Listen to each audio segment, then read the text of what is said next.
అమ్మాయిని గుంజాను చెప్తారు. నేను ఇప్పుడు ఆ అమ్మాయి ఎవరు, ఆ అమ్మాయి ఎక్కడుంది, ఎక్కడ గుంజాను, దేనికి గుంజాను, సో గుంజి నాకు ఇప్పుడు వివరణ కావాలి. నాకు అది నిరూపిస్తుంది చెప్తున్నా. వీడియోలో ఉన్న ఏది నిరూపించినా నేను టోటల్గా కొరియోగ్రాఫర్ రిజైన్ చేసి వెళ్ళిపోతాను. ఏది లేదు, అంత అబద్ధం. కేవలము తనకేంటి ఒక 5 పర్యాలు చేయకూడదు అన్నారని చెప్పి ఆయనకి ఒక లీడర్గా నిలబడాలి అని చెప్పి. సో ఇవన్నీ పక్కన పెడితే దాంట్లో ఉన్న అన్ని అబద్ధాలు, ఇంకా చాలా చాలా చెప్పారు దాంట్లో. ఇంకేదో ఉన్నాయి నాకు గుర్తు రావట్లేదు కానీ, సో చాలా ఉన్నాయి. సో అలాగా ఈ పక్కన పెడితే సార్ సార్ అవును సార్, ఓకే సార్. లేబర్ కోర్టుకి వెళ్ళినప్పుడు నేను లేబర్ కోర్టు దగ్గరికి వెళ్ళి గంగాధర్ గారితోనూ తర్వాత శ్యామ్ సుందర్ గారితో మాట్లాడటం జరిగింది. మాస్టర్ ఏంటి పని ఆపుతున్నారు అని అంటే, సార్ పని ఆపట్లేదు. ఆయన అన్నారు 4 నెలల నుంచి నా పొట్ట కొట్టారు, పని ఆపట్లేదని చెప్పి. 4 నెలల నుంచి ఆయన 4 సాంగులు చేశారు. మేము ఎవరు ఆపల. మా యూనియన్ నుంచి ఈజీ మెంబర్ కూడా పంపించాం యాజ్ ఎ డాన్సర్గా. సో మేము 4 సాంగులు చేశారు. అది చేసింది కాక తను ఇంకా చేసిన తప్పు ఏంటనంటే, ఏదైతే పేమెంట్ వస్తుందో, మీ యూనియన్స్ కూడా ఉన్నాయి కాబట్టి పేమెంట్ వస్తుంది కాబట్టి, పేమెంట్ ఎవరికి వెళ్తుంది, కోశాధికారికి వెళ్తుంది. ఓకే, ఆయన కోశాధికారికి ఇవ్వకుండా ఆయనే బయట ఆయన అకౌంట్లో వేసుకొని ఆయనే పని చేసుకొని అన్ని చేసేసుకొని డైరెక్ట్ యూనియన్కి ఆ 10% ఏదో వేసేసాడు. వేసేసిన తర్వాత ఏంటి పేమెంట్ పడిందని మనోడు అడిగితే, అవును నేను వేసేసాను అన్నాడు. అది తప్పు కదా అని అంటే ఏమన్నా ఇప్పుడు కూడా చెప్పలేదు. అందరికీ నమస్కారం అండి. నేను మనోహర్, యూనియన్ ట్రెజరర్ని. ఈ పర్సన్ షూటింగ్ జరిగిన తర్వాత మనకు షూటింగ్ జరిగేటప్పుడు యూనియన్లో లిస్ట్ పెడతారు, ఈరోజు ప్రోగ్రామ్కి ఎవరెవరు వెళ్ళారు అని. ఆ పేమెంట్ వచ్చినప్పుడు ఆ లిస్ట్ ప్రకారం పేమెంట్ డివైడ్ చేసి బ్యాంకుకి లిస్ట్ పంపిస్తాను. అది ట్రెజరర్గా నా వర్క్. ఆయన ఏం చేశాడు, పేమెంట్ వచ్చిన తర్వాత యూనియన్కి ఎలాంటి ఇంటిమేషన్ ఇవ్వలేదు. ఆయన అకౌంట్లో డబ్బులు వేసుకొని డాన్సర్లకు అందరికి పనిచేసి యూనియన్కి పంపించినట్టు కూడా ఇంతవరకు నాకు కూడా ఇంటిమేషన్ కూడా ఇవ్వలేదు. ఇప్పటికి కూడా ఇంటిమేషన్ ఇవ్వలేదు ఆ పేమెంట్.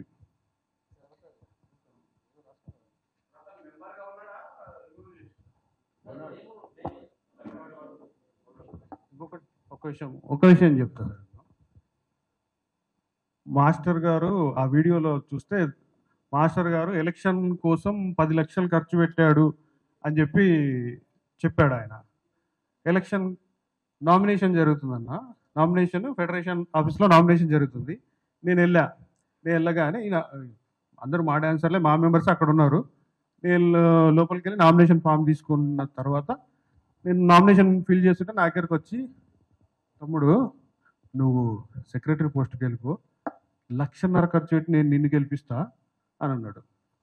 అంటే ఇదేంది ఈయన ఇంత ఆఫర్ ఇస్తున్నాడు అని చెప్పి, ఇంకేమన్నా కావాలన్నా సరే నేను చూసుకుంటా నీకు అన్నాడు. వద్దన్నా, నేను ఆ టైపు కాదు అని చెప్పి సున్నితంగా ఆయన ఆఫర్ తిరస్కరించి నేను నామినేషన్ వేసిన. తర్వాత అది ఎలక్షన్ జరిగింది, నేను గెలిచాను, ఆయన ఓడిపోయాడు. సో సార్ సార్ ఎవరు మెంబర్షిప్ ఎవరు తీరు సార్. యాక్చువల్లీ ఒక మెంబర్ అయిన తర్వాత తీరు. కాకపోతే ఛాంబర్ రూల్ ప్రకారంగా అన్ని ప్రకారంగా సంస్థకి ఏదైనా ఇబ్బంది కలుగుతుంటే, సంస్థ ఏదైనా రాంగ్ రూట్ వెళ్తుంది, దానివల్ల డ్యామేజ్ అవుతుందంటే తనని డిస్మాండ్లింగ్ చేయొచ్చు. సో కార్డ్ తీసేయచ్చు. అది కూడా జీబీ ఆమోదంతో చేయొచ్చు. జీబీ లేకపోయినా కూడా ఎక్కువ జరిగితే చెప్పపెట్టకుండా కూడా తీసేయచ్చు. కానీ మేమేం చేసామనంటే, ఒక భయం ఉండాలని చెప్పి, సరే వస్తాడు మనిషి అడుగుతాడు, భయం ఉండాలి, భయంగా వచ్చి దగ్గరికి వచ్చి మాస్టర్ తగ్గించండి లేదంటే సెక్రటరీ గారు తగ్గించండి అంటారని చెప్పి ట్రై చేసాం. బట్ అది ఏం చేయలేదు.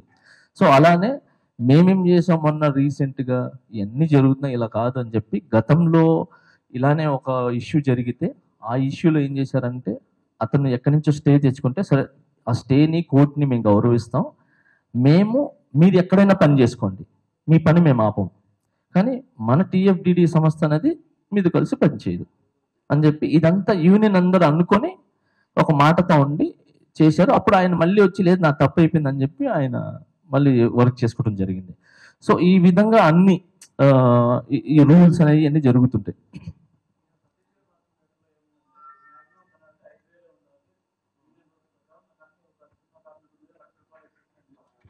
సరే ఇప్పుడు 50,000 ఫైన్ అని చెప్పి జే సతీష్ ఎందుకు పెట్టించాడు?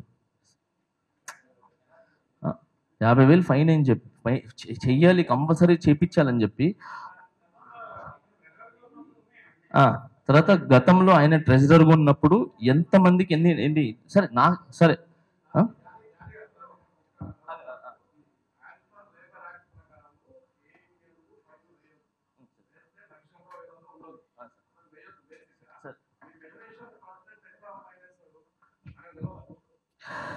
సార్ ఇది ఫెడరేషన్ నుంచి వచ్చి ఒక అమలు కలుసుకున్నారు సార్. దాన్ని ఆ రోజు ఖండించినోడే నేను. ఇది తప్పు, ఇలా ఉండకూడదు కాదంటే డాన్సర్స్ అందరూ ఒప్పుకున్నప్పుడు నేనేం చేయాలి సార్? 600 మంది కుటుంబాలు ఒప్పుకున్నప్పుడు లేదు భయం ఉండాలి పెట్టండి అన్నప్పుడు నేనేం మాట్లాడలేను కదా సార్. అదే జనరల్ బాడీలోనే నేను లేను సార్. సో ఆ కుటుంబంలో ఉన్నప్పుడు నేనేం చేయలేను సార్. దాన్ని అక్కడి నుంచి ఫోన్ చేసి చెప్తున్నా. ఏంటి మొన్న కూడా ఒకటి జరిగితే ఈస్ట్ మెంబర్స్ అందరూ వేస్తానంటే నేను అన్నాను లేదు క్షమించి వదిలేసేయండి మొదటిసారిగా అని చెప్పాను. సో నేను ఎప్పుడు ఏం చేస్తానంటే ఎవరు ఫస్ట్ నేను పని ఇస్తాను సార్ అందరికి, ఎవరు పని ఆపను. ఎందుకంటే నేను ఆ స్టేజ్ నుంచి వచ్చినోడిని 4-5 సంవత్సరాలు నేను నీళ్లు దాగి బతికాను. సో ఆ కష్టాలు నాకు తెలుసు. ఒక సాంగ్ దొరకకపోతే ఒక సాంగ్ గురించి ఎంత కష్టపడాలో, ఎంత కష్టపడితే ఆ 3,500 లోపల ఈ లోపల మనం అప్పులు తీసుకొని ఉంటాం. ఆ పేమెంట్ రాగానే ఈ ఆఫీస్ కింద అందరూ వెయిట్ చేస్తూ ఉంటారు. ఇట్లా తీసుకుని బయట రాగానే వెళ్ళిపోతాయి. సో ఆ బాధలన్నీ తెలుసు నాకు. సో అందుకే నేను ఎవరు పని ఆపల, మన నుంచి ఎవరు పని ఆపల. మేము ఆయన పని ఆపుతున్నారు అని చెప్తున్నారు కాబట్టి పని ఆపినప్పుడు 4 సాంగ్లు ఎలా చేశారు? రాంగ్. ఆయన పని చేస్తానే ఉన్నాడు. ఆయన సాంగ్కి వెళ్తాడు వస్తాడు కంప్లైంట్ పెడతారు, సాంగ్కి వెళ్తారు వస్తారు ఇంకేదో చేస్తారు. సో ఇవన్నీ పక్కన పెడితే సార్ ఇంకొకటి, ఇదే సతీష్ గారు యూనియన్లో ఇప్పుడు నేనున్నాను యాజ్ ఎ క్యాషియర్గా, అంటే సతీష్ నేను అనుకోండి. నేను ఇక్కడ ఉన్న క్యాషియర్గా ఉన్నప్పుడు ఈయన వచ్చాడు, అవసరానికి మెడికల్ లోన్ కావాలి సార్, లేదంటే హ్యాండ్ లోన్ కావాలి సార్ నాకు ఇవ్వండి అని అంటే నేను డబ్బులు ఇస్తా, నీ ఏటీఎం నా దగ్గరకు అని చెప్పి పాపం పిల్లలందరి దగ్గర ఏటీఎంలు తీసుకొని పెట్టుకొని ఏటీఎంలు ఆ పేమెంట్ రాగానే వాళ్ళకి ఇంటిమేషన్ కూడా లేకుండా, ఇప్పుడు నేను మీ దగ్గర అప్పు తీసుకున్నాను సార్, ఒక 10,000 అప్పు తీసుకున్నాను, నాకు 10,000 వచ్చింది, మీకు మొత్తం కట్టనుగా, నేనేం చేస్తాను అన్న 8,000 తీసుకో 2,000 అని చెప్పి అలా లేకుండా ఆ ఏటీఎంలో నుంచి తీసుకొని పిల్లలు పాపం వాళ్ళకేంటి పాపం కావాలి ఏం చేయాలా? సో విత్ వడ్డీ, సో వడ్డీతో సహా తను ఎంతో తీసుకుంటారు నాకు 10%, 6%, 10% ఎంతో అది వేసి పాపం రాగానే ఆ డబ్బులు టప్పని తీసేసుకుంటాడు. పేమెంట్ పడి నాకు డబ్బులు రాలంటే నాకు ఎంత బాధ ఉంటుంది. సో ఇది జరుగుతున్నప్పుడు రాకేష్ మాస్టర్ గారు మా యూనియన్లో ఉండి రాకేష్ మాస్టర్ గారు ఏం చేశారు, ఒక లెటర్ రాశారు యూనియన్కి.